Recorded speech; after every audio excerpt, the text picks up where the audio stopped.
Breaking news, everyone. JLR investigates with the breaking news. Come on in, folks. Terrible tragedy.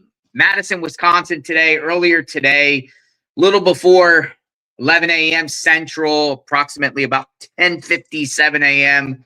Authorities got the call of a mass shooting at the Abundant Life Christian School in Madison, Wisconsin. It's a school that holds children K through 12. And a terrible tragedy happened. Multiple people lost their lives, multiple people injured, and many lives destroyed. We covered this case at the beginning. We were the first people on YouTube to break this story. We're keeping up with the story because we learned a lot about the suspect. As of this time, the media will not identify the suspect, but we have already done that. We are 100% confident we know who the suspect is. The media or the police also are not sharing the name of the suspect. We're talking about Natalie Rupnow, also goes by Samantha, aka Sam. Natalie Rupnow, a student who opened fire today. Looks like out of the three people died, including the shooter. Looks like a teacher and another student died. Also, two students at this time, in the evening time, are in critical condition, and multiple other students have suffered non-life-threatening injuries. So we're going to talk about the shooter. Of course, we're going to bring Magnolia in the chat and talk about the shooter. We played the press conference. We showed the crime scene. This was the crime scene earlier. Area chaotic. They had to set up a reunification center. I can't imagine being a parent, getting that text and getting that call saying there's been a school shooting when your loved one goes to the school. Probably, I can't imagine what they were going through, rushing to the scene to rescue their child. So horrific. These mass shootings in these schools, as we cover on JLR Investigates, they happen everywhere. Rural, urban, suburban, country, remote. They happen everywhere. And it happens way too often, folks. So this evening, which is very, very interesting, I'm going to share with you a couple news clips before we get into the press conference, because the authorities gave an additional press conferences. They actually gave 3 press conferences today. One, the police chief spoke outside by the reunification center. He spoke to reporters briefly, about 10 minutes.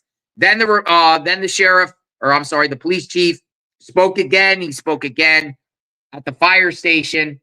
And then just a little bit ago, he spoke again.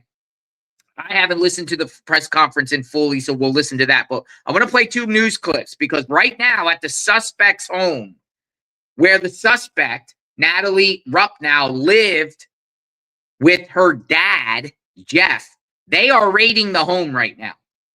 Authorities are at the house of the suspect, the shooter's dad. And I don't know what they're getting inside that house, but I'm sure they're looking for weapons, access to weapons, manifesto, notes, documents, digital forensics, all that stuff, right? So they're there. So I'm going to play these 2 news clips, keeping people up to speed here of what's going on, the latest, kind of summarize what happened here today, and then we'll take you back here to the scene, and then we'll further discuss. About a shooting inside a private Christian school in Madison, Wisconsin. A teacher and 2 teenagers were killed, including the accused shooter. 6 others injured when another student opened fire this morning. Our Charlie DeMar is live near Abundant Life Christian School in Madison. Charlie, we now know the shooter was a 17-year-old girl. Joe and Erica, an incredibly emotional day now, evening here in Madison, Wisconsin, as you can imagine. Where we are now, it's about a half a mile away from where the shooting took place at that Christian school. And this is a reunification center. It's at a medical center across the street from here. We've seen students and parents reuniting here throughout the day. Sounds like all criticals have been moved. They're still clearing the building. A harrowing day after a 17-year-old girl opens fire inside a Christian school. In the end, another student and a teacher would also be dead. The shooter would apparently take her own life, as police say they did not fire once as they arrived on scene. Now, 2 others suffered life-threatening injuries and 4 others were also hurt tonight. The motive remains a mystery.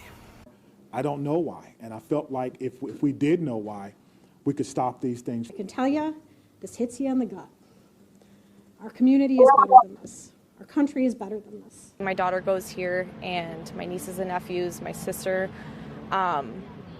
So she called me on the phone. She told me, please remain calm. So I was already trying to mentally prepare. But yeah, after a bit, I was kind of like, okay. And she's like, there is an active shooter at the school. Now, police say the shooting occurred in a concentrated area of the school, but they would not specify what part of the school the shooting took place. CBS News has since learned that a 9mm pistol was used in this shooting and has since been recovered. We are live in Madison, Wisconsin. Charlie DeMar, CBS News, Chicago. Joe and Erica. Next clip. There's several active scenes in Madison. They've surrounded a home on the north side of town. Yeah, Ashley Sears is at that house now. And Ashley, what have you been seeing since the last time we checked in?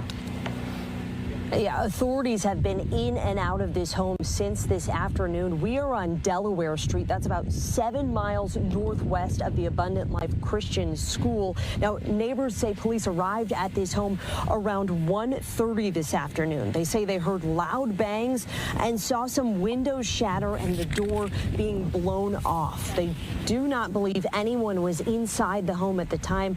We are trying to determine if this is related to that school shooting that happened earlier today. Law enforcement showed up with a pretty large presence, and they forced entry into the house. But my wife doesn't think that anyone was home, and we never saw anyone leave. But Madison SWAT team was here with a large presence and blew the door off the front of the property. Now, the Associated Press confirming that a 17-year-old female is the suspected shooter. The Madison police chief says that the shooter's family is cooperating with law enforcement. Neighbors around here tell us they don't know much about the family that lived inside this home, but they say it is shocking to see all of this taking place right outside of their front doors. Reporting live in Madison, Ashley Sears, Fox 6 News. And just heartbreaking. You're seeing the Christmas lights right now behind Ashley. Yeah, the juxtaposition of that, Ashley, compared to what's going on. Just a little bit from you. All right, thank you. We'll check back in just a bit.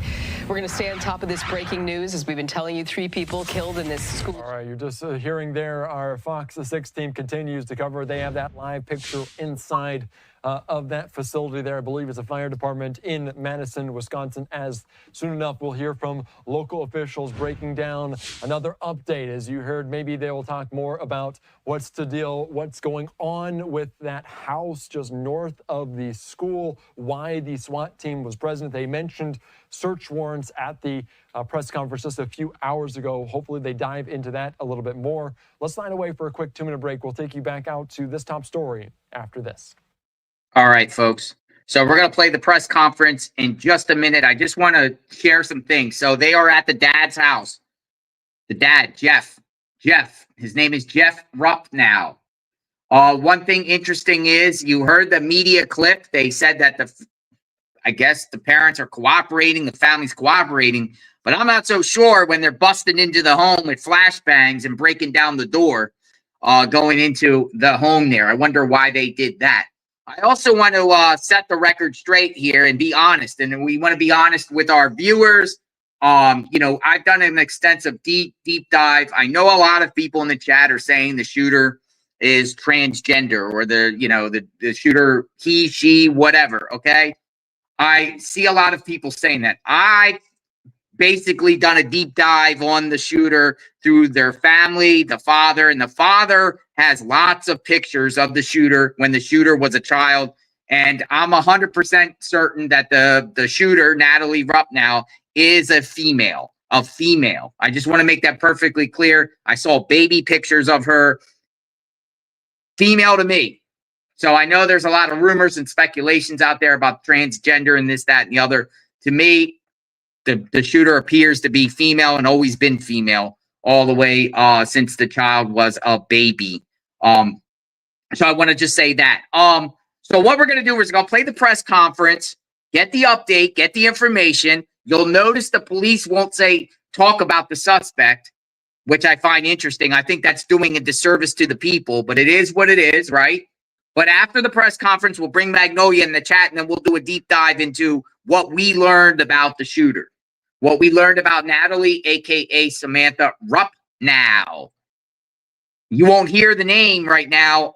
Nobody in the media, the mainstream media, is talking about the suspect as far as identifying. I don't understand that. They themselves are doing a disservice to the viewers.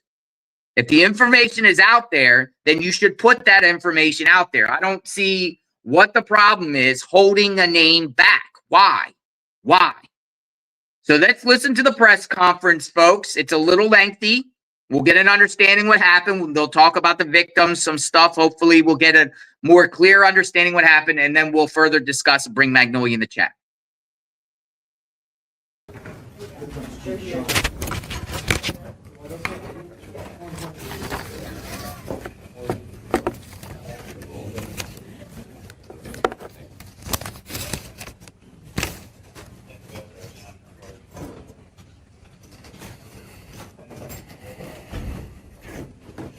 Again, my name is Chief Sean Barnes, Shonbarnes, with our third update of the day regarding our school shooting here in Madison, Wisconsin. Here are the latest updates. We're still in the process of reunifying some of our staff, our teachers who selflessly stayed back to make sure our kids were okay. We're currently reunifying them with their loved ones as well. We do understand that this process of reunification may have taken a while, and parents really wanted to see their children and give their children a hug. Certainly I would as a father, but we are fortunate that that process is complete. As such, I want to thank the Dean Clinic. This clinic actually shut down their doors today in order to provide a space so that students who survived this incident could be reunified with their loved ones, and we thank them for doing that. Important to note that later today at 8:30, I plan to give an additional update, and I believe at that time we may be able to give you the answers to some of those questions. Here's what we know that is an update. Officers were dispatched to Abundant Life Christian School at 10:57. I can confirm that the first officers arrived at 11 a.m. and immediately went in the building 3 minutes later. The Crime Response Unit of Dane County District Attorney's Office, assisted by the Dane County Emergency Management, were mobilizing our Mass Violence Critical Response Team. Once again, our Mass Violence Critical Response Team has been notified. This is a group of people trained in responding to victims of mass violence, which includes social workers, attorneys, victims, professionals, former law enforcement, and members of our community. If you need further assistance or want to know how you can help, you can contact the Crime Response Program. They have a daytime number of 608-284-6908. They have an after hours number for those who may want to help at 608-376-0164, 608-376-0164. Pre-planned or planned shootings, we believe, are preventable. If you see warning behaviors from someone that is planning an attack, say something, do something.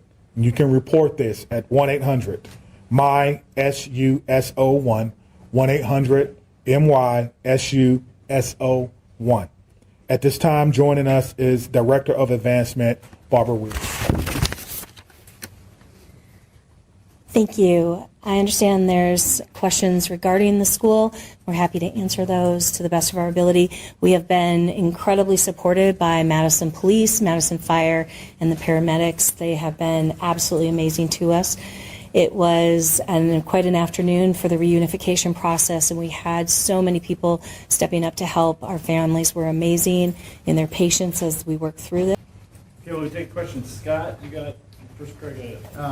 Chief, can you give us any details about if there are any warning signs that premeditated this, either at the school or with the family or elsewhere, that would have caused any red flag? All right, Maddie from WISC. There's been heavy police presence at a home on the north side. Can you confirm if that's related to this? I can confirm that it is related to this, and everyone is cooperating. And so hopefully later today, if you stick around, we'll be able to give you more information about that and what we may have learned from that process. Again, this is a situation where students, teachers were injured and killed, and everyone wants to cooperate. Everyone wants to give as much information as they can so we can piece this together for our community. Okay, Phoebe from Wisconsin Watch. Yeah, hi Chief. So accounts online are sharing doctored and debunked photos to push a narrative about the identity of the shooter that goes far beyond what has been released publicly. Can you respond to that, and can you also say what effect that has on either the families of the victims or the public's trust in the law enforcement investigation if what you say contradicts this this narrative that's on social media? Absolutely. Social media is something that, quite frankly, I can't control, and neither can anyone in this room. Everyone in here is a trusted and respectful journalist, and your word means a lot, which is why we're doing our third press conference of the day to get the actual truth out to what has happened. We have a PIO, 3 of them working today to make sure we have information. I will say it could further fan the flames, if you will, of misinformation and of fear at a time where we need to come together and not be divided by anything. All right, WMTV. Hello. Although unfortunate to ask about, were there any lessons learned from back in May from the Mount Horeb shooting that you guys used in action today? So that's not my jurisdiction, and so I won't speak to anything that we learned at Mount Horeb, but I will speak to 25 years of law enforcement. What I've learned is that every opportunity is an opportunity to grow, do better, and train. This department trains constantly on this thing. I spoke about it earlier. We train as far recent as actually today, because our set medics were training at the training center 3 miles away, and their training day can turn into an actual response. So as far as the incident at Mount Horeb, it wasn't my jurisdiction. So the only thing that I can tell you is we try to learn from everything and try to get better. Even this one, we'll do an after-action debrief once everything is done, and we'll talk about how we responded. Is there anything that we can do better? Continuous improvement is one of our core values, and we take that very seriously. All right, Laura from the Journal-Sentinel. Do you have any idea where the gun came from? Did it belong to the shooter? Did it belong to parents? I do not know. That's part of the investigation process. We're trying to determine that. We're lucky to have great partners at the ATF. They obviously have a program that you're all aware of called the TRACE program. And so we're working with them to try to find the origin of this, and I have no doubt that we'll be able to do that with their help. They are amazing partners, along with our partners from the FBI. It was a handgun, right? I confirmed earlier that it was a handgun. WKOW Madison. Okay. All right, Cody. Yeah, can I ask Barbara a question? Okay.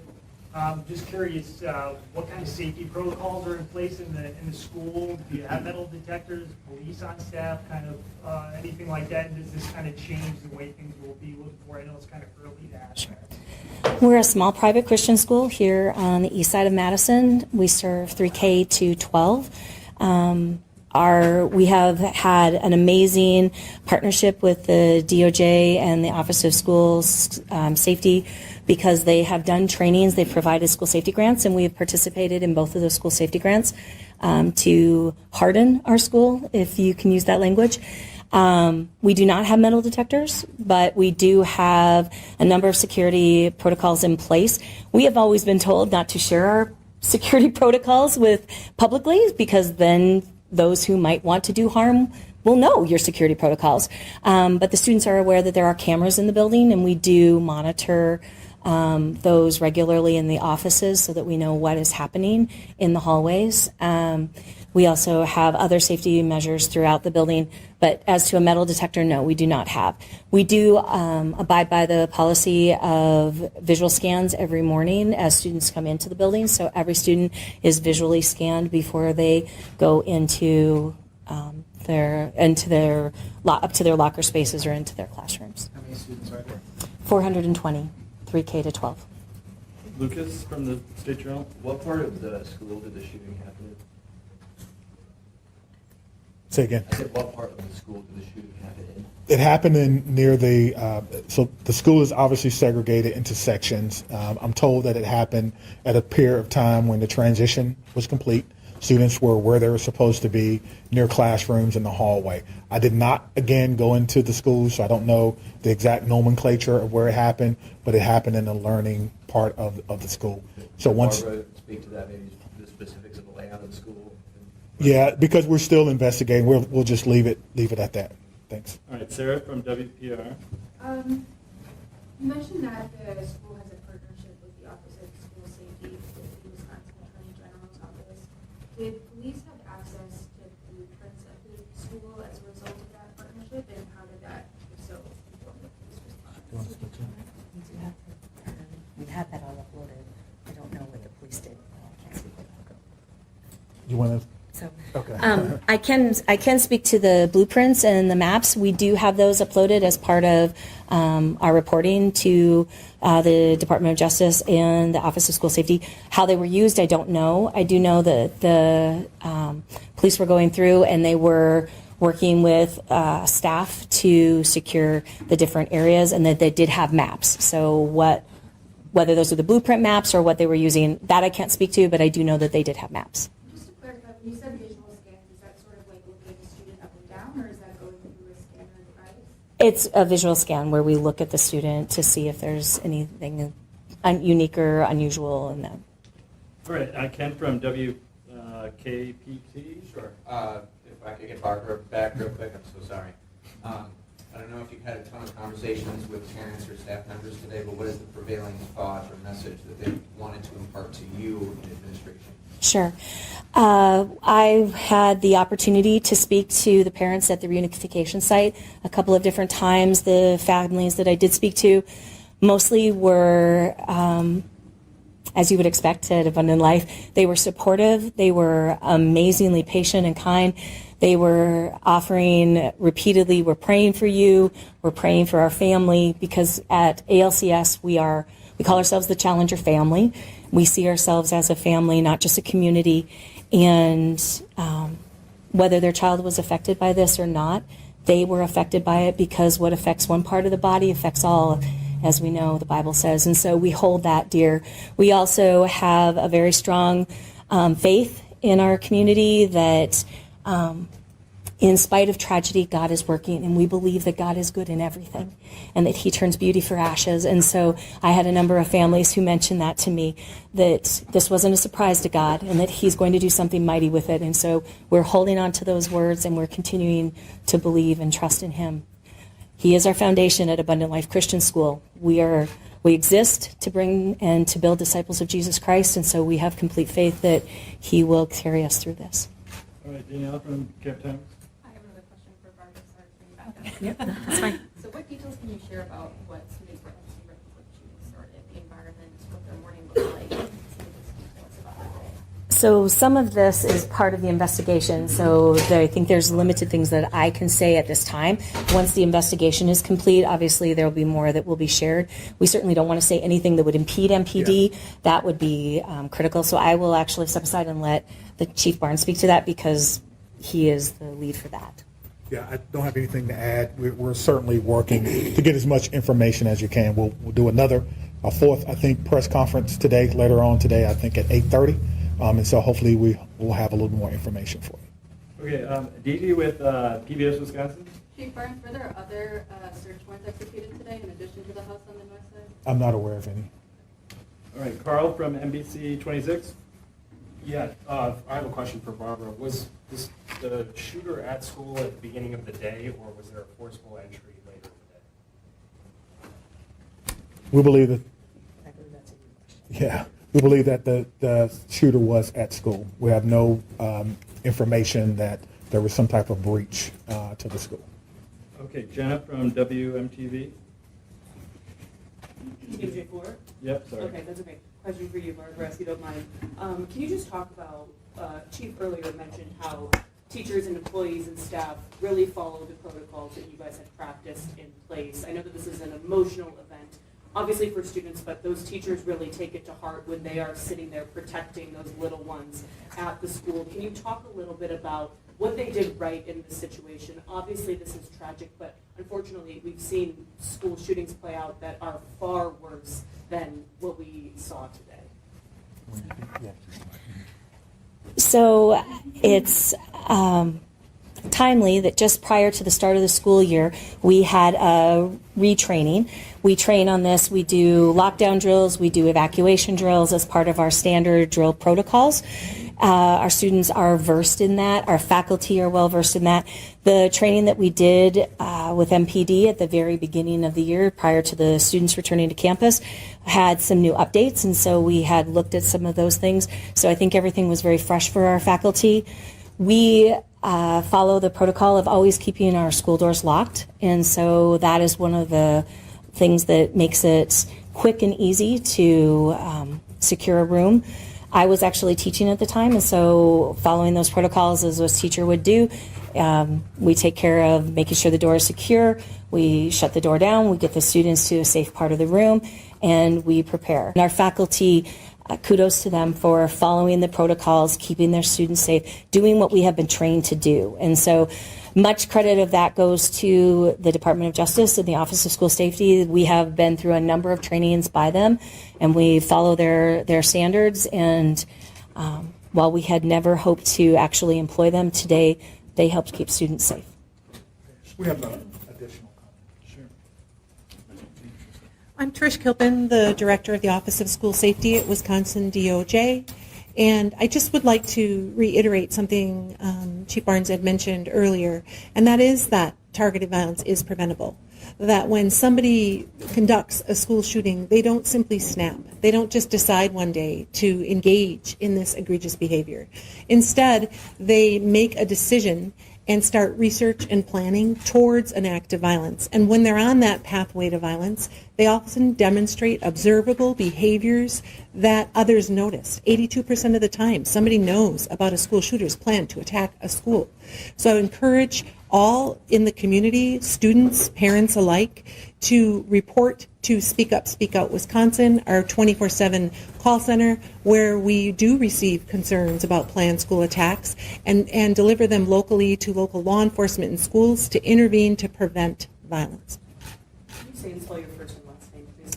Trish Kilpin, TRISHKILPIN, Director, Wisconsin DOJ, Office of School Safety. All right, Charlie from WRT. Yeah, this question is for Director Weir. I know that the school is in the last days of classes before winter break. What are your school's plans for the rest of the week, and what kind of community processing, understanding that you might not know yet, Sure. do you have in the works? So at this time, the school is a crime scene, so the students nor staff can be on site. We want to make sure that we work in tandem with Madison Police and have them do everything that they need to do. So we will abide by their standards, and when they say we can be back in the building, we'll return back to the building. We do have a goal of trying to get our staff together here early in the week and then try to have some community opportunities for our students to reconnect before the holidays. Whether we will return to classes this week, because this was our last week, we were done on Friday, is still to be determined. I do know that there is talk of a public vigil down at the Capitol.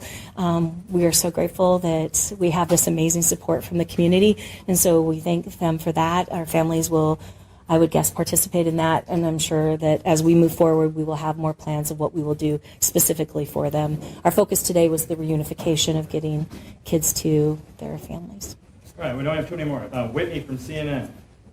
Through the parents' cooperation, and I know you're reluctant to talk about motive at this point, so there's so much to know, but have they given you any indication that they know perhaps what the motive is? They're still in interview, so we don't know what they're telling our detectives. I can only tell you that because they're still in interview, because they're still talking, we are getting cooperation from them. As to the specifics of what they're saying, we don't know that. One of the things that we try to do, that we've learned doing interviews with people who are cooperative, is not to interrupt. And so I would not want to interrupt the interview just to give information. We'll come back a little later. If we can have more information, we'll do that. Thank you. All right, Rob from Fox 9. All right, Adam from CBS Milwaukee. For the chief, right in front here. What can you tell us about whether these victims were targeted at all, and are there cameras inside the school? Yeah, I think whether they were targeted or not would speak to motivation, and we don't know that answer just yet. But I do believe the director stated that there were cameras inside the building, public space cameras. Dane from, go ahead. How many shots roughly were fired? Yeah. No, we do not know that. That will be a part of the forensic investigation. Our crime scene investigators will be going through that, and we have also have been offered help from the FBI if we needed additional help to actually process the scene as well. But right now, that's a question that we really cannot answer. Okay, Nick from WISN. Is anyone in custody, and is there any reason to think that there was anybody else involved? There is not, no. Brett from Fox 6. Were there any other weapons or any notes left behind? Not that I'm prepared to share now. Bob from ABC News. Good. Yeah, we were wondering where the mayor is right now and what is more important for her than attending this press. She was here earlier. She gave her statements, which I thought were very appropriate. We're going to do multiple press conferences, and so we want the focus to be on information for the community that's going to come from the police department. So that is what I will tell you. She was here earlier, and maybe you missed it, but she was here. And I also want to say that I do not know that. I do not know that, but I do know she was here when we had our main press conference. Additionally, we have been receiving a lot of calls. I was on the phone with the Attorney General, Merrick Garland. I know we did receive a call from the President in his office and several others from around the state, including the governor. And so we thank them for their interest in that.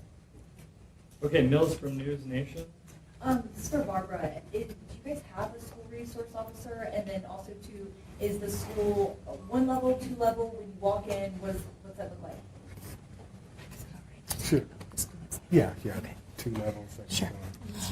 So we do not have a school resource officer. Again, as a small school, that is outside of our possibilities right now. We are a 2-level school, so there's 2 tiers to us. We are shaped as a giant L. We have a main entrance through that is secured during the school day. So anyone coming in after school hour, when school starts at 8:05, would need to buzz in and be let in. All right, I'll let Chief Barnes close this out, and then we'll be back at 8:30.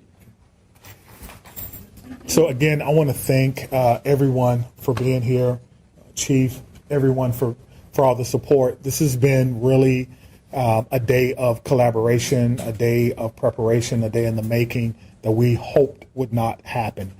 Again, as someone who was a former public school teacher, teaching history for 4 years in a public high school, as someone who's a father, this is a tough day for me. It's a tough day for our community. It's a tough day for everyone. It's a sad day. It's a day that will be certainly etched in the collective memories of everyone in Madison, and just another example of what can happen in our country. We have to do better. We have to collaborate with each other.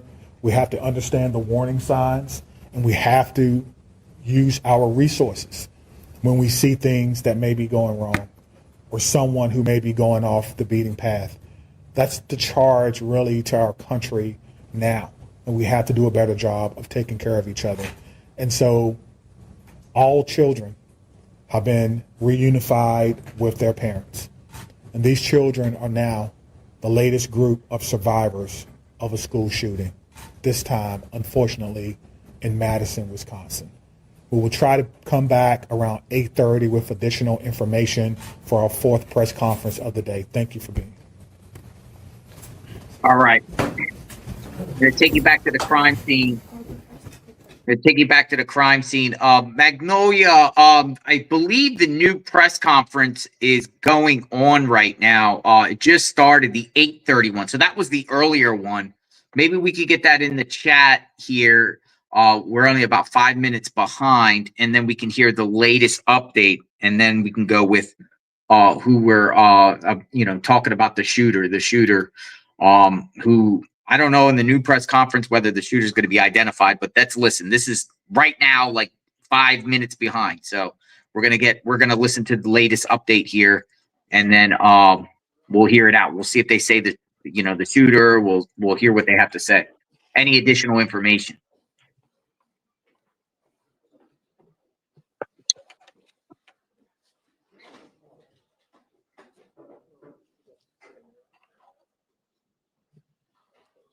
Hopefully it's loud.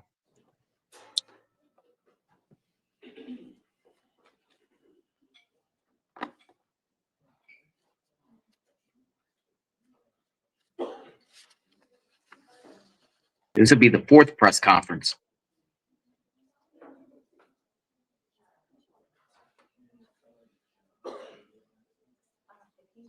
Now, Magnolia, in the meantime, while I guess they're about to start. They've already started. We're just a little behind. But apparently in Wisconsin, we were digging around in the AI a little bit, and they might not be able to legally say the person's name, but we'll see if they do. Good evening, everyone. My name is Chief Sean Barnes, SHONBARNES. I'm going to give you a detailed briefing of everything that happened today and include some new information that was not available earlier, as I promised. The official cause of death will be released by the Dane County Medical Examiner pending the conclusion of their examination. She was pronounced deceased while in transport to a local. The shooting happened inside a classroom in a study hall of students from mixed grades. A document about this shooting is circulating this time on social media, but we have not verified its authenticity. The Abundant Life Christian School is being monitored by police overnight. At this time, no one is allowed inside or on the school property. The Madison Police Department is aware that people are hoping to hold a vigil at the school tonight. We're asking you not to do that, as this location is still an active crime scene. So I'm going to go over the timeline of events for you. At 10:57 a.m., a 2nd grade student called 911 to report a shooting had occurred at school. Don't let that soak in for a minute. A 2nd grade student called 911 at 10:57 a.m. to report a shooting at school. Officers were dispatched to the school at 10:57. A deputy with the Dane County Sheriff's Office was the first officer to arrive on the scene at 11 a.m. 24 seconds later, the first Madison police officer arrived on the scene at 11:01 and immediately entered the school. Officers bravely entered the building as soon as they arrived, not knowing what they were going to encounter. At 11:05, officers inside the school alerted people that the shooter was down and that a gun had been recovered. At 11:05, the Madison Police Department also began setting up for parents and guardians at what we briefly described earlier for you as a reunification center that occurred at 11:05. The Madison Fire Department was dispatched to the scene at the same time. They arrived at 11:05 and began linking up with officers who were also inside, and they were instrumental with providing aid to victims who were suffering from gunshot wounds, potentially saving lives. The first public notice about the shooting was posted on the Madison Police Department Incident Report website at 11:13 a.m. Officers began clearing the school building at 11:14, and bomb dogs started to clear the facility at 11:23 a.m. The Madison Fire Department began transporting patients at 11:26. Again, we want to stress that EMS arrived on the scene at 11:05, immediately connecting with officers to enter the scene, not knowing what they were going to experience. Press briefings occurred at 12:15, 12:30, 5:30, and now at 8:30 p.m. Central Standard Time. Let's talk a little bit about our law enforcement and our community partners. Multiple agencies assisted with the response to the shooting. The Madison Fire Department and several other Dane County and EMS agencies, the Dane County Sheriff's Office, the University of Wisconsin Police Department, the FBI, the ATF, all have played major roles in our response and in our investigation. We also want to acknowledge UW Hospital as well as St. Mary's Hospital for their work in treating the survivors of today's school shooting. Community resources. There are resources available to anyone needing help or needing someone to talk to. The Crime Response Unit with the Dane County District Attorney's Office have been mobilized. This is a group of people who are trained to help victims of mass violent incidents. This group is made up of social workers, attorneys, victims, professionals, former law enforcement, and other stakeholders in our community. If you need assistance, you can contact the Crime Response Program between 8 and 5 during the daytime. I'll give that number again, 608-284-6908, and you can reach them after hours at 608-376-0164, 608-376-0164 after hours. The Wisconsin Department of Justice's Office of School Safety and Office of Crime Victim Services are also providing resources during this critical time. Their critical incident response team program is designed to minimize the psychological impact of a school critical incident and helps to provide long-term mental care long after this is over. And I don't know how we can minimize what has happened today, but we're going to do the best we can to provide services for all of these children and staff. We cannot forget the staff who bravely took care of their students during this harrowing time. We also want to thank employees of the Dane Healthcare, which we spoke about before. Again, the clinic shut down for the day, and employees assisted with our unification process.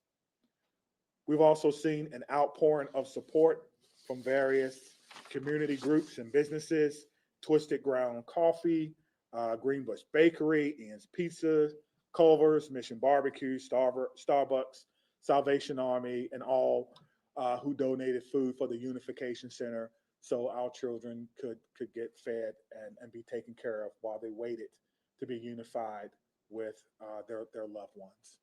So a lot has gone on today. I can tell you that it's not over. I can tell you that our officers and our detectives and our investigators will have to be told to go home. No one is thinking about going home right now. They're going to still work as long as they can to find as much information as they can. Obviously, we want to have some daylight tomorrow, so the crime scene is locked down at this particular time, but the officers and detectives and investigators continue to work. This has been a rough day for our city. This has been a sad day. This is going to be a day that will be etched in the collective minds and memories of all those from Madison. It's been a long day for you as well. Thank you for covering it, trying to get the information out to the public as early and as often as we can. And with that, we'll take any questions. Right, Laura, do you want to go first? Sure. So there is a Google Doc that is lost that has been circulating on social media. People are saying that it's the manifesto of the shooter. Are you able to talk about that at all? Yeah, we haven't been able to verify that it's authentic. We're certainly aware that it's been posted, and the person who posted it alleged to have a connection with the victim. We have not located him yet, so I cannot say whether or not that's something that she was a part of. As soon as we can, we'll let you know. The good news is we have shared that with our partners, with the FBI, and so we're certainly looking into some of the things that were written in that particular document. Madison? Right over here, could you just recap those numbers one last time for us on the injuries and the deaths? Sure. Because there was some discrepancy here. Okay. Ready? Yes. All right. 3 people, including the shooter, are dead. Identified the shooter for you. A teacher and a teenage student were pronounced dead at the scene. 6 other students and a teacher were injured and taken to area hospitals. 2 students remain in critical condition and have life-threatening injuries. A teacher and 3 students were treated for non-life-threatening injuries, and 2 of those have been released or discharged from the area hospital. Mr. Jump, it's 2 students in critical condition, and then 4, including a teacher, and 3 students with those non-life-threatening injuries. Thank you. Lucas from the State Journal. How did this 15-year-old get a hold of this gun? Do you know at this point, was it given to them? It's a good question. How does any 15-year-old get a hold of a gun, or anyone for that matter? You get into the philosophical question about guns and gun safety, something that we all should be talking to our loved ones about. That's something that will be a part of this investigation. We are certainly speaking and talking with the parents who are cooperating to determine if they were gun owners and if they had guns. But at this time, again, we're still talking with them. It's been a long conversation. We appreciate them cooperating with the investigation. Okay, Maddie from WISC. Is there anything else you can tell us about communication with the parents or the family? No, just that they are cooperating with us right now. We're currently speaking with the father at one of our facilities, trying to determine what he may knew or may not have known about what happened today. But again, he lost someone as well. And so we're not going to rush the information. We'll take our time and make sure that we do our due diligence in doing that. Just the father you're speaking with? That's correct. Could you spell the name, Chief, of the shooting? Sure, absolutely. Thank you. Ready? Natalie, Natalie. Rupnow, Rupnow, but went by Samantha, common spelling. Scott from Madison. Went by Samantha, common spelling. Chief, you said the shooting was in the study hall. Was it all self-contained within that room, including the shooter? Was the shooter in that study hall? Again, I have not been to the crime scene. I was told that it occurred in study hall or during study hall. So there's different students, obviously you can imagine, from different grades that were in there. I have not seen the physical inside of it to be able to answer that question. All right, Tabitha. Chief, it's unfortunately notable that a second grader was the one who made that 911 call. Are you able to share with us, that conversation with that second grader and what parents can do as far as talking to their kids about this? Great. So I'll start with the first thing. What I can share with you is that our 911 dispatch communicators are trained to talk to children. We've talked children through parents choking. We've taught children through CPR and a variety of other things, even giving birth, believe it or not. So they are trained to do that. But to me, it makes my heart skip a beat to think about that. Now we teach our kids, if something's wrong, call what? 911. And so the child was able to do that. Give me your second question again, please. Yeah, when it comes to terms of parents talking with their children about this, specifically about what happened today, but then also, calling 911. Yep. So the message for parents, for me, is simple. It's the same thing that I would tell my children. Listen to the instruction of the adults in the room. Run, find somewhere to hide, find some cover, find something that may shield or guard you. But the most important thing is listen to the adults in the room because they've gone through the training to perhaps keep everyone as safe as they possibly can. TV from Wisconsin Law. Chief, there's been a lot of misinformation online, including from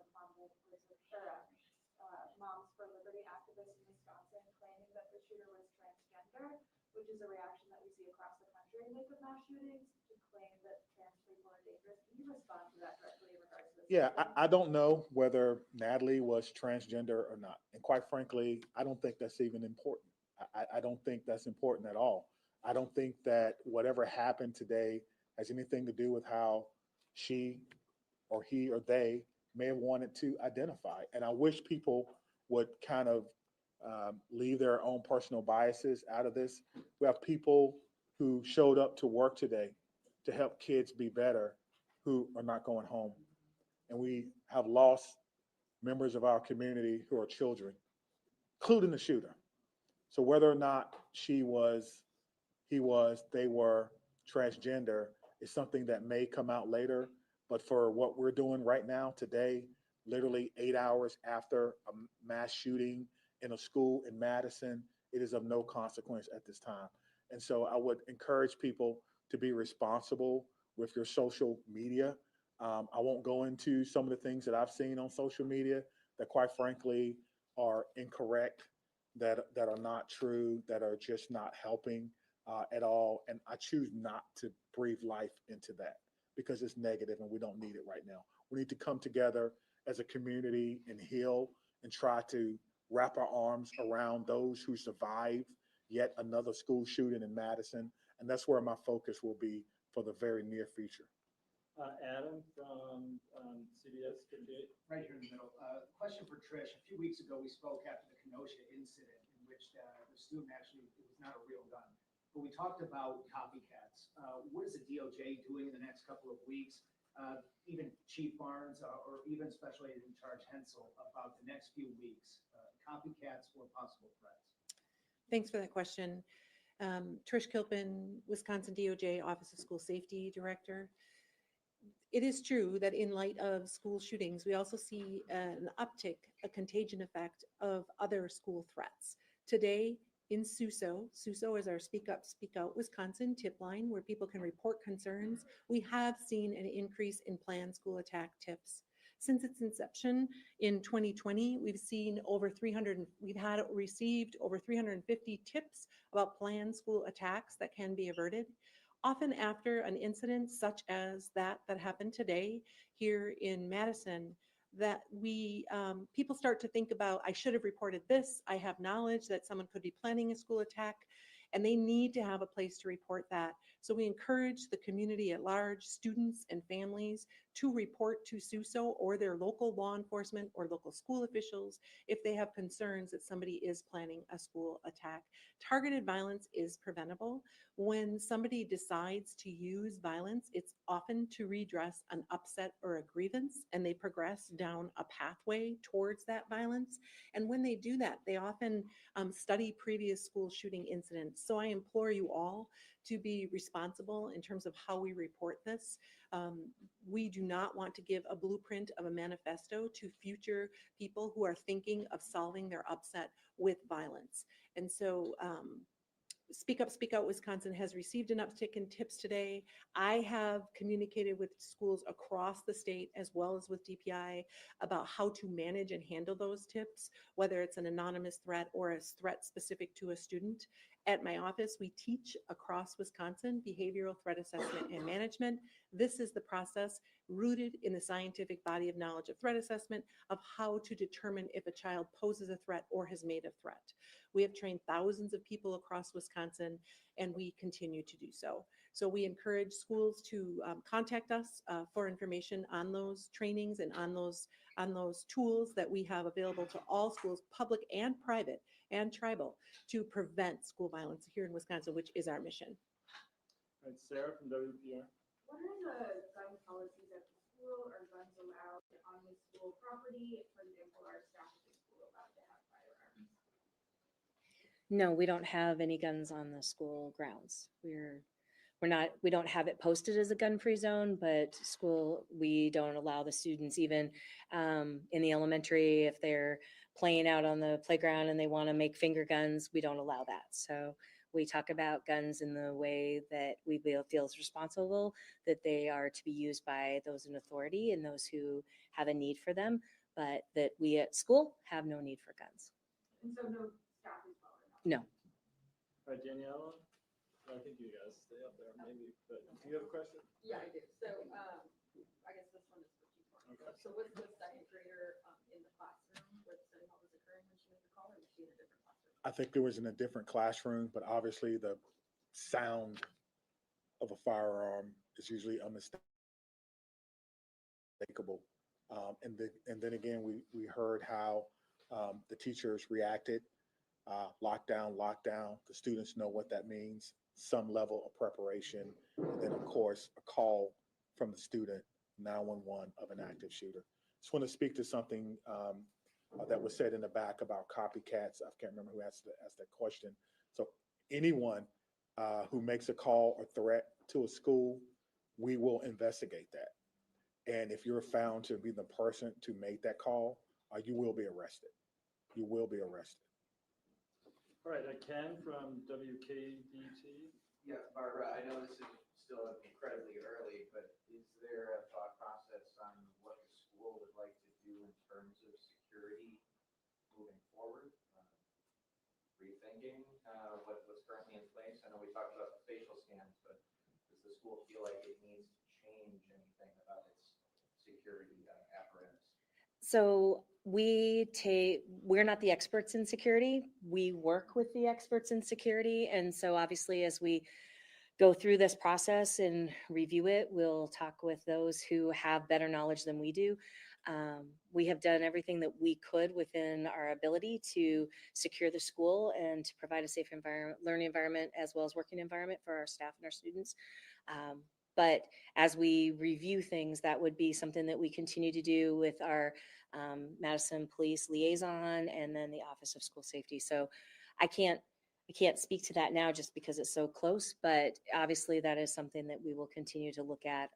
We want our students to feel safe and our faculty to feel safe and guests to feel safe when they're at Abundant Life. Let me just speak to that again. We stated this earlier, there'll be an after action report where our police department, fire department, all those who are involved will sit down and we'll go through this event. And so the after action report is not to find fault. It's not to find liability. It's to find areas for improvement for everyone. If there is a recommendation to be made, we will make that recommendation. But this does not a recommendation to be made. We won't do that, but we will look to see what we can do as a form of continuous improvement. I think that's very important. Can you talk about the gun that was used? I can't. I haven't seen it. It's obviously, it may still be on property because you have to be very careful about how we take things from the scene and how we document those. But I know it's a handgun, but I cannot tell you any other characteristics of it at this time. All right, Jen. Chief, was Natalie on your radar at all, on MPD's radar, and have you ever had any sort of interaction with her previous to today? I don't know if we've ever had any interaction with her to today. That's something that our intelligence analysts will be looking at and going through. Again, we've recently made the positive ID, and so that will be part of the investigation. To my knowledge, I'm not aware that we've had any issues with her. I think if there were, we certainly would have had some type of intervention, but I'm not aware of that. But again, that's part of the investigation. We have a criminal intelligence section, and part of their job is to kind of do background on people and where they are. And in addition to that, we also have some resources from the FBI, just in case people live other places, right? Not just in Madison. And so we're trying to put it together. I think that's what you're trying to get at. What do we know about this person? All right, we'll get back to you, but okay. One of you from ABC. All right. Is there any additional information that you can give to us on Natalie? What her academic record, disciplinary record, if any? Was she integrated into school? Did she have friends? Is there any color you can share with us on, if there were signs of bullying or anything like that? Yeah, so obviously that may be a question from the school, but I don't think they can answer that right now. She is a child And so you're asking about, some personal and private things about them that I don't think they would be at liberty to share at this time. But certainly if she has friends, people will say what they think about her, but just be careful with that information and sharing that. Again, she's still a child, and so some of those information we will not be able to share with you. Okay, Whitney from CNN. We've covered, several cases recently where parents are eventually charged. Are you questioning the parents as with the, in mind that there might be potential charges for the parents? No, the parents are fully cooperating. We have no reason to believe that they have committed a crime at this time. Mills? As far as the suspect goes, do you know if she planned the attack? And then also too, do you know if she lived with both her parents or one? Yeah, again, that goes to motivation, which we are not fully aware of at this particular time, and whether or not who she lives with, that kind of speaks to some of her personal attributes, which I'm not going to discuss at this time. Do you believe she planned this? I do not know. I do not know. All right, Ashley from WI. Hi. Can you tell us at all what may have been recovered in the search of the shooter's home, and also what grade was she in? I'm not sure what grade she was in, but they're still searching. And so they're still going through evidence in the home. And so we do not have a complete list of the things that were collected from the home. Again, that was done with the consent of the parents. Earlier, we talked about a search warrant. We did not have to execute that search warrant because we had the full cooperation of the parents. Were there any weapons? Again, that would speak to what was collected, and I don't not know what was collected because I believe they're still working to go through that home. All right, Blake. Chief, back here, can you confirm at this point in the investigation if the home on Delaware Boulevard is the suspected shooter's home? Yes. And second part of the question, you talked about your officers running in to that scene. Can you talk about the conversations that you've had with those officers and what is kind of going through their mind mentally right now as they begin to kind of tackle this? Yeah, as they begin to kind of sit with what they were asked to do today. Before any officer can leave today, they have to go through what we call a checkout procedure. They have to go to our command post, have to check out with a supervisor, and then they have to check out with someone in peer support. So no officer will go home today without having the opportunity to talk to someone who wears the uniform, who's specially trained to do counseling in crisis management. And so that's part of our checkout procedure. How do you lead them through this? We do that through compassion, through leadership, through training, through togetherness, through the support of the community, through understanding that this is a job that is very noble, that is meaningful work, and that my job, our job as leaders is to make sure that our work is safe and meaningful. It's safe because we have training and tactics that we employ. We did that today. They know exactly what happens during an active shooter. Stop the killing, stop the dying, stop the threat, then treat other people. They all know that, and they all did that today very, very well in cooperation with other law enforcement officers from around the county. And so that was our message that we've been talking about for a very, very long time. We were able to do that today very, very successfully, well, as successfully as we could. And so today, again, tonight, officers will have to sit with that. We have peer support, EAP, a variety of things available for those officers who had to endure that today. So thank you for asking that. All right, Laura, Okay. real quick, and then we got to get out of here. All right. So this shooting occurred a couple of hours into the school day. I'm wondering if there were, if anything was reported about, this young woman who did the shooting, if any teachers said anything or any other students. I would not have information about whether or not she had a record with the school. And quite frankly, that would not be something that we would be able to release. Chief, any timeline on when you're going to release the age and names of the other two victims involved in this? Yeah, I think we want to make sure that all family members have been notified. We want to make sure that all family members are okay with it. Obviously, people will start to speculate. We had a question earlier about social media and how powerful that can be, and information that people will put out. But we have a briefing set for tomorrow in our command post at 1 p.m. And so that will be one of the topics of consideration, being able to put out the names of those persons, children, staff member who lost their life today trying to protect each other and yet another school shooting. So we'll be back here tomorrow at 1 p.m. and we should wrap it up. Okay, that's all I have. Thank you so much. Thank you. All right. Yeah, we wanted to get this out of the way. A little lengthy, back-to-back press conferences, but this one was going on as we were finishing up the last one. Let's bring Magnolia in the chat. We're going to put the suspect's face on the right side of the screen. And come on in, Magnolia. That's chat. Suspect has been identified. Natalie Rupnow. Hello, Magnolia. Hello. Yeah, they finally released the name. They have.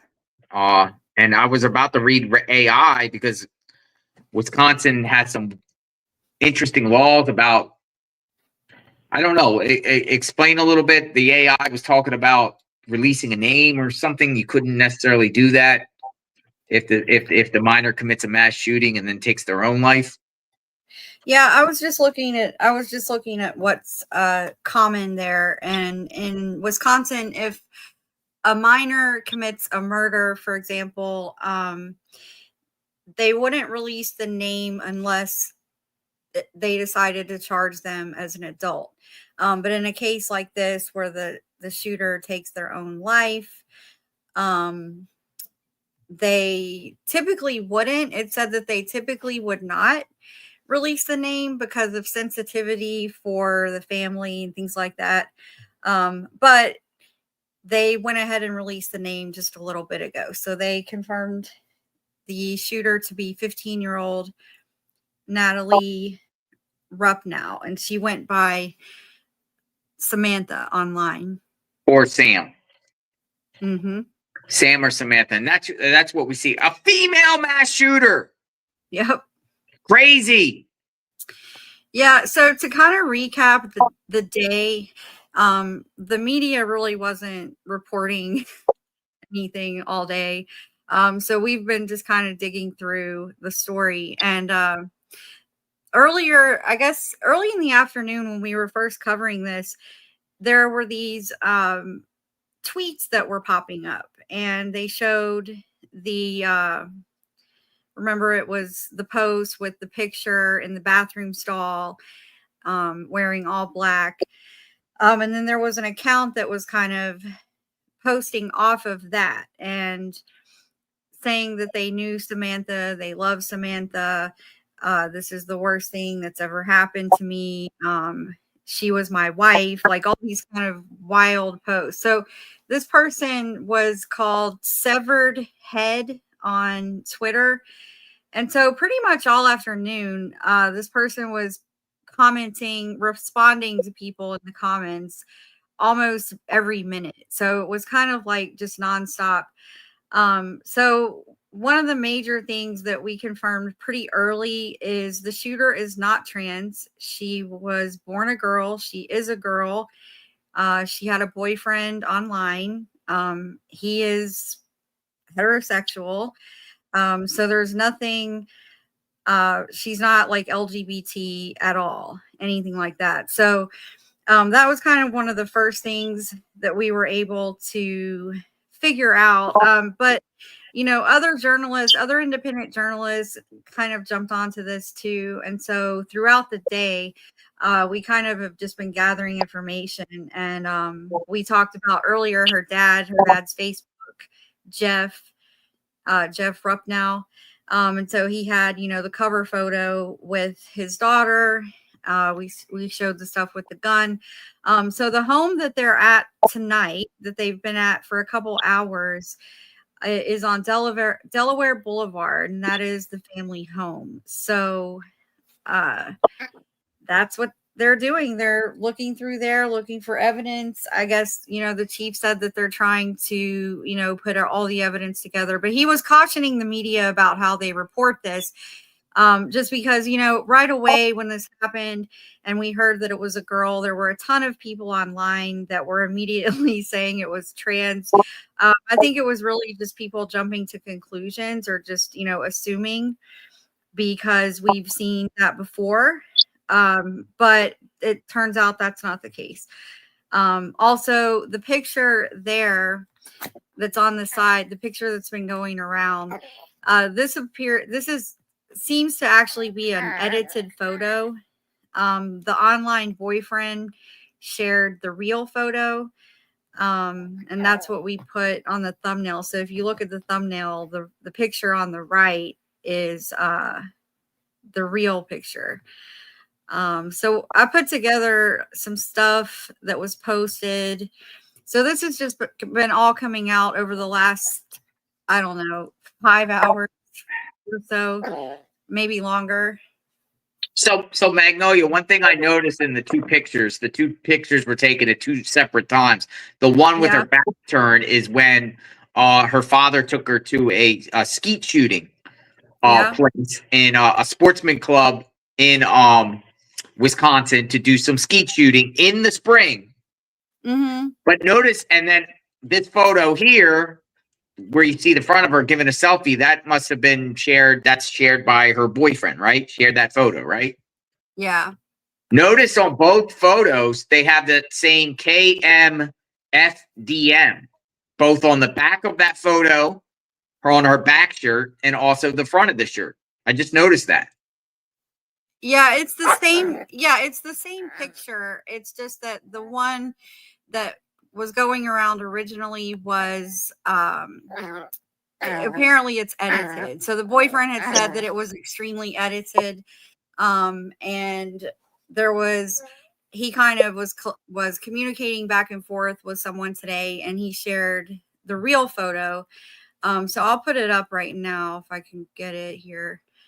And by the way, your dog, our dog, is a little yappy. Some people were saying, "What's that sound? What's that sound?" Yeah, it's Rio. It's loud. Rio. Rio's doing some chewing right now. Yeah, he's annoying. So this is let me get back to my screen here. So these are the two pictures side by side. So you can see, so the one on the left is the one that was floating around. And I guess it's an edited version. I mean, you can tell it's the same person. Yeah. This one on the left is just made to look more edgy, I guess. I noticed but the skin's more whiter on the left. Yeah. And the shirt, this is KMFDM. So this is a shirt that's for a band that apparently the Columbine shooters were also fans of. So yeah. So she was, this girl, she's really into school shooters, gore, violence.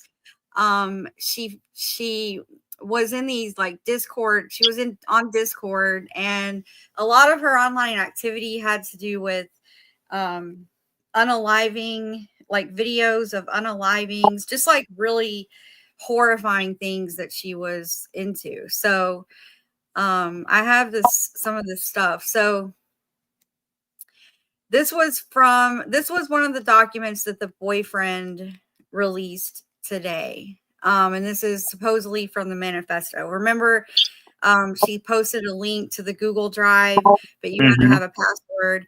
Well, what happened was she released that to the boyfriend like 10 minutes before she posted it on Twitter. Gotcha. Okay, Yeah. so the boyfriend had access. So is this a manifesto? I should read a manifesto? Is this a manifesto? Like, is it considered a manifesto? This page we're looking at right now is page 4 of the manifesto. Gotcha. My name is Samantha Rupnow. I was born November 2009, exactly 2 years after PCAST attack. Incredible. Am I right? Nobody knows I'm doing this. I got the weapons by lies and manipulation and my father's stupidity. Huh. I planned on shooting my doing offing herself a while ago, but thought maybe it's better for evolution rather than just one stupid, boring, taking, I don't like to use that word, which hopefully it'll reach that point. I've planned this myself and nobody else. I act alone. There would have been no way to change what has happened. You can't, and you'll never know. You never cared too much to know anything about me. I'm glad you don't know. Wow. Wow, right? So she blames her father's stupidity. Yeah, she's basically saying that she got a hold of the gun by manipulating her dad. So this was posted on one of her accounts, and she says, "Happy birthday to me." She's holding this gun here. Wow. Yeah, because with the gun, again, father posts on his own social media the sportsman club, and he's proud of his daughter shooting at the ring. Yes. But then this also takes me, and I guess this is the full manifesto. This also takes me. This is the first 2 pages. So they didn't release the whole thing. As far as I know, I haven't looked since we've been on, but they had released these first 2 pages and then the 4th page that we just looked at. It's just a bunch of ramblings and right. Have you read it all? Because I have not. So she's basically saying that when you get kind of down here, this is sort of the gist. She says, humanity is filth, and I don't like filth, nor want to live in it, nor should anyone else. And I know it follows me and how it has followed me and will follow everyone because of how the world is ruined. There are so many things I wanted to do as a kid, yet I can admit I was afraid of the other kids, and also even with my own parents. But I don't even trust them, and at that age as well, I didn't and never will. My parents are scum. There is nothing that will save them to make me think good of them ever again. No family to ever trust, and to never trust society. There is 2 people and only 2 people I will trust. One partially, and one I would never doubt. So actually, and I think in the first paragraph, she mentions her parents again, like right away. She says, the human scum is color and the way people are raised. I've grown around people who do not care or give one single care in the world and smoke their lungs out with weed or drink as much as they can, like my own father.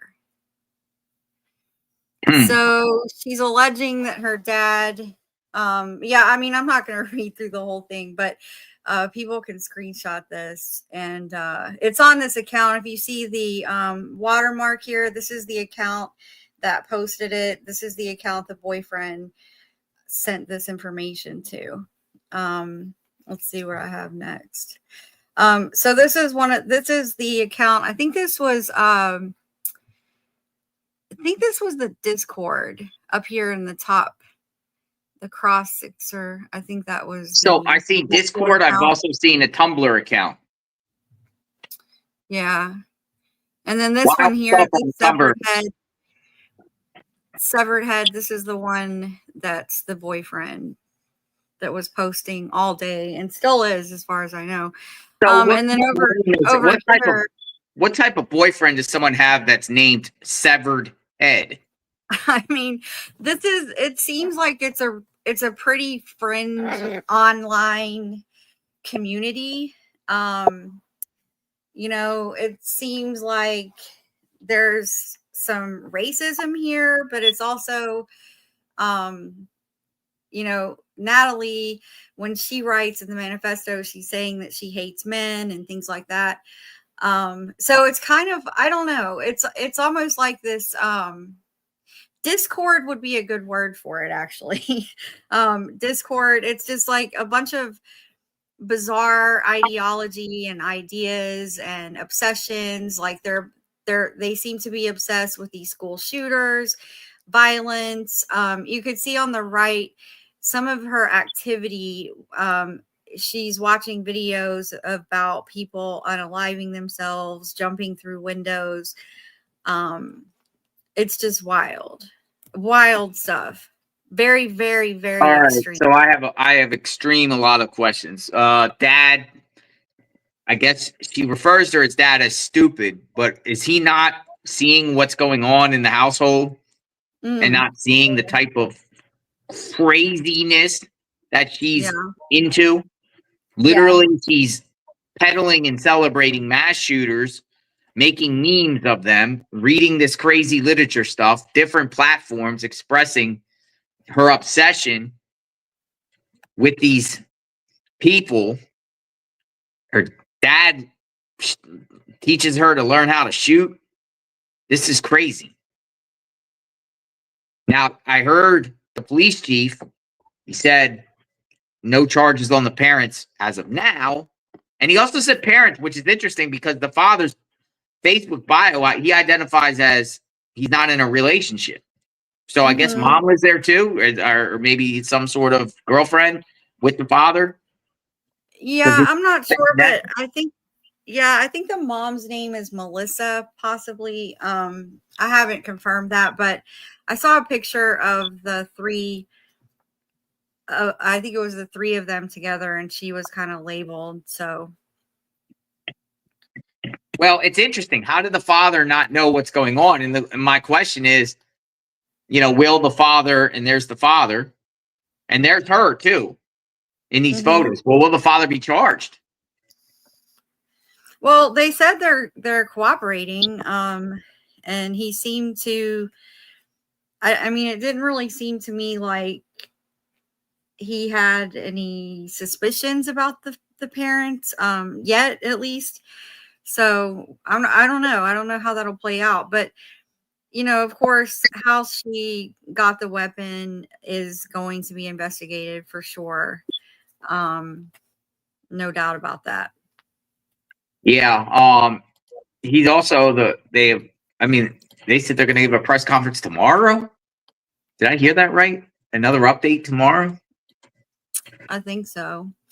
So Joe Biden tonight released a statement.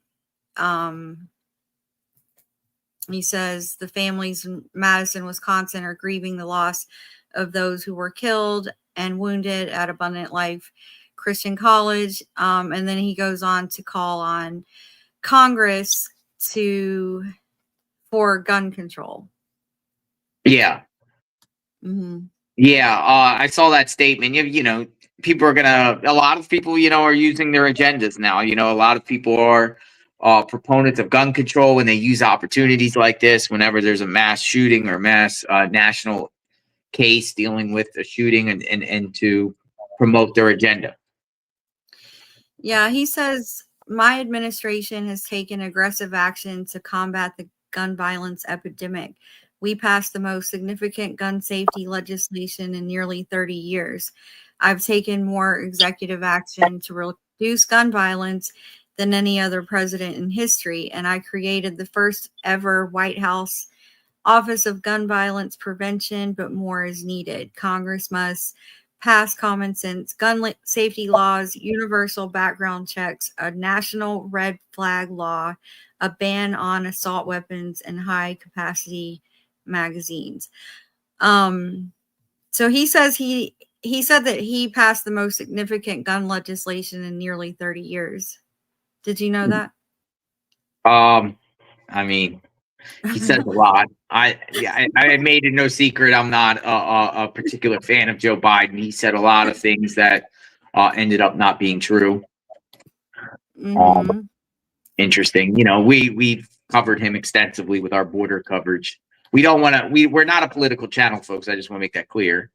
So I'm sure there's people in the chat that support Biden and support certain candidates and whatnot. That's cool. We all are welcoming here. Magnolia, let me ask you something. Speaking of that, is there any political element to this family here? Do they lean one way or the other that you've noticed? No, I haven't really noticed anything like that. Like I said, this girl was part of an online community that's pretty much, I don't know if you want to call them like the outcasts, but certainly fringe groups that she was following online. One of the other pages of the manifesto that I didn't put up was showing, remember in that one page she mentioned an attack that was 2 years before her birthday, but before the day she was born. It was someone named Pekka Eric Avinen. He was 18. She called him one true ideal of the so-called future. True inspiration, a mind of thought passed on from others rather than rotting like everyone else. Simply a guy who knew what he was doing and not ruining his life, and just rather making the world a better place instead. So, you know, these are the types of thoughts that she had and opinions. And This is wild. Yeah, is anyone else having difficulty now? Like, I have Twitter, and I even just put the last name Rupnow, and it's not loading that name at all in Twitter. It's saying retry. I've never seen anything like this. And I can put any other word and it goes right through. But when I just put Rupnow on my home computer in the Twitter search, it says something went wrong. Try reloading. Is anyone else having that difficulty right now? Have they like shadow banned or done something to that name? Interesting. I can't put that name in, Magnolia. In Twitter. It's saying reload, try again. So bizarre. Yeah, So I'm gonna try it and see. What did you put in? I just put RUPNOW, and it says please try again. It's not letting me even. It does. Yep. You got it too. Mm-hmm. So Twitter has blocked that name, just the last name, because you can put any other term in there. It's in there. That is wild. Are they? What do you think? What do you think they're doing with that?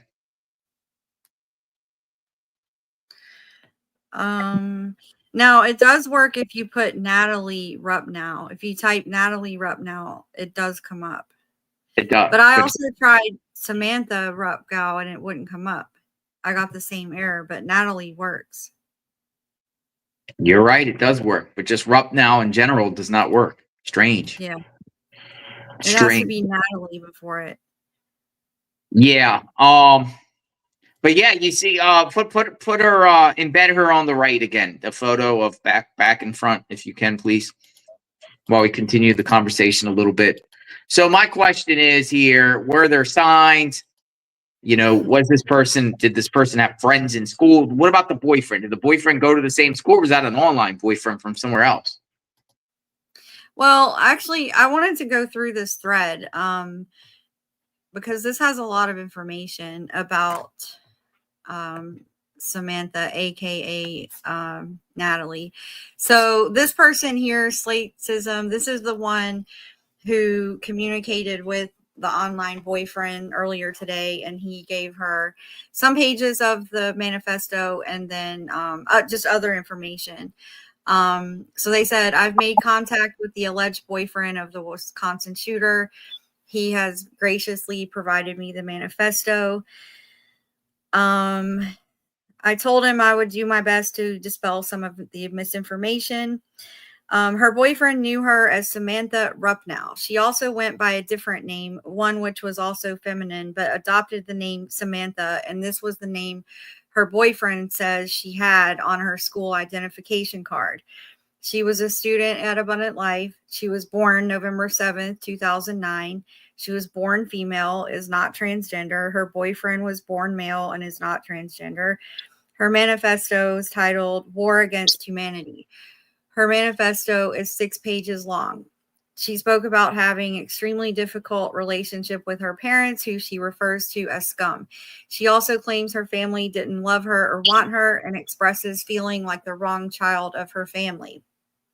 She says she planned to unalive herself a while ago, but felt committing a shooting was better for evolution rather than just one boring unaliving. She expresses deep admiration for Pekka, Eric, Avinen, Arda. I'm not even going to try to say those names, but they're right here. She offered particular praise for one of them, who was a Turkish neo-Nazi who committed a mass attack earlier this year and stated he was an inspiration to her. She calls him an ultimate saint. She expresses that she got the weapons through lies, manipulation, and my father's stupidity.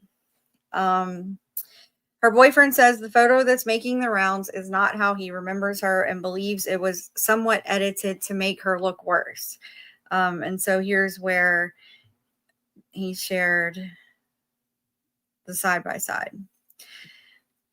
So here's a couple of the pages. So they just say that they hesitate to post the whole thing, not because it's graphic, but they're worried about violating terms of service on Twitter. So they did post page 1 and 2.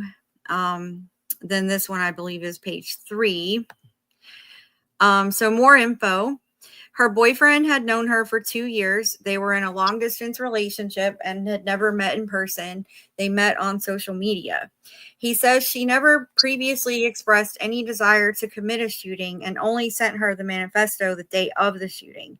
Timestamps of their messages shown to me demonstrate she sent it to him via WhatsApp at approximately 10:30 a.m. Eastern. She posted it to Twitter at 11:50 a.m. Eastern. The shooting occurred around 11:57 a.m. Eastern. He did not see her messages until 1:12 p.m. Eastern, at which point the act had been committed and she was already deceased. He describes her as being kind, generous towards him, and cheerful. He describes her as always making him gifts and never expecting anything in return. So people are circulating the same boyfriend actually admitted that he tried to stop her before the shooting. Oh, really? Yeah, I just sent you a screenshot from this severed head. Now, if that's the case, this severed head person has a problem. The severed head person, boyfriend, responds and says, I tried to stop her. Well, that means that this boyfriend knew some sort of personal knowledge that they were going to do this. Now that's crazy. Look at that. What's your take?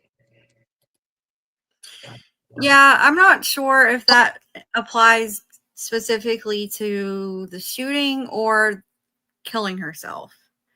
Because Gotcha. I think she did say that she wanted to commit suicide, but yeah, it's hard to know what they were responding to right there. So, assuming that she lives inside the home with the dad, what, takes the bus to school? What was the day like? I wonder. I just wonder, like, how did she put the gun in the backpack? It's a handgun, right?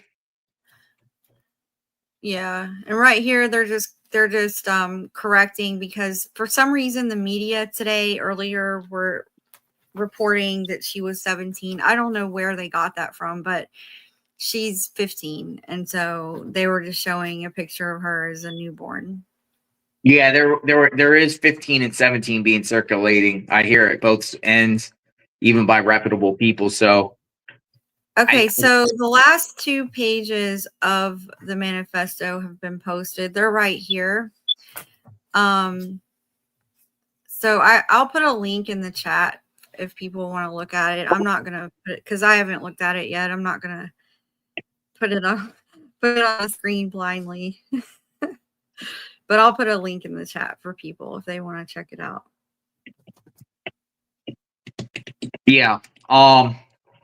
So yeah, other than that, I don't really know much more information. You know, we wanted to put the name out there, let the people see exactly who did this. I'm shocked because, I mean, when was the last time there was a female mass shooter? This could have been much worse, too. I mean, we don't know what transpired here. But it seems like, I mean, these things have got to be taken seriously. And again, it just shows females can do this, too.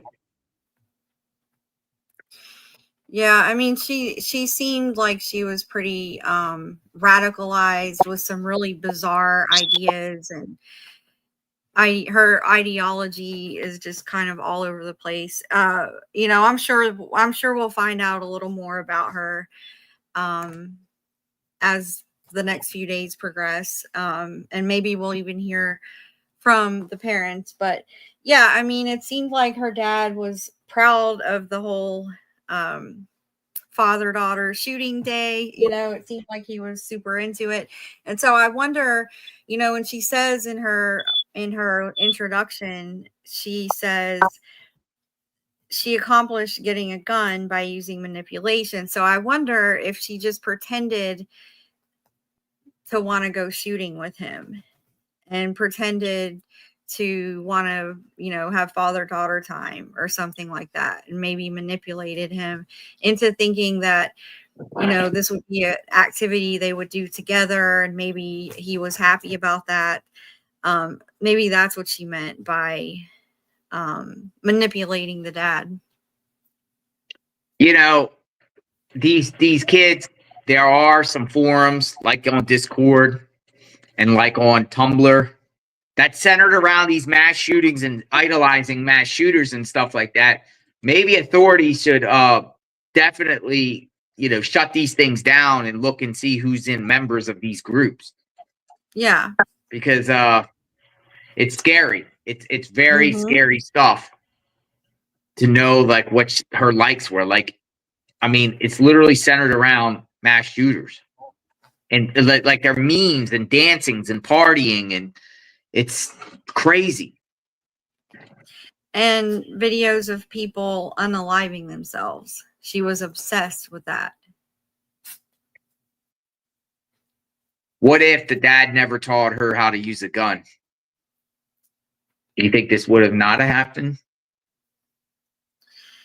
Well, I think she was planning to do this, and possibly the gun lessons, and the outings they were doing was part of her plan to prepare. We're probably going to hear more about possibly police contact at the family's house. Maybe not. Mm-hmm. That stuff always comes out. Journalists will do public records requests, figuring out if police have ever had a visit to their Delaware Street home. Something tells me, yeah, I think so. Yeah, maybe so. Now, I haven't done an extensive background on the father. Don't know if he has a criminal history. Don't know what he does for a living. I don't know how his Facebook's pretty bland. I mean, it seems like, they didn't have other siblings. That was the only child. Yeah. I didn't see anyone else and a bunch of dogs. Mm-hmm. Yeah. So what do we got here? Warning signs or no warning signs? Obviously, a friend must have knew something. Yeah. Pretty scary. Any other additional information out there? I mean, I would just say that if teenagers are hanging out in forums like that, that's a pretty big red flag. Yeah, I think parents, just advice. You don't have to listen to me. Just monitor what your kids are seeing, man. In these forums, chat forums, particularly Discord, right? Discord. Mm-hmm. Yeah. I mean, there's some really wild, wacky stuff, and just monitor and see what your kids are up to and what they're into, and because this destroys communities, lives. I mean, it's a Christian school. Why? And let me ask you something. So she's Christian herself, because on this shooter's Twitter bio, the cover photo is a burning church, isn't it? It is actually, yeah. It's a burning church. Yep.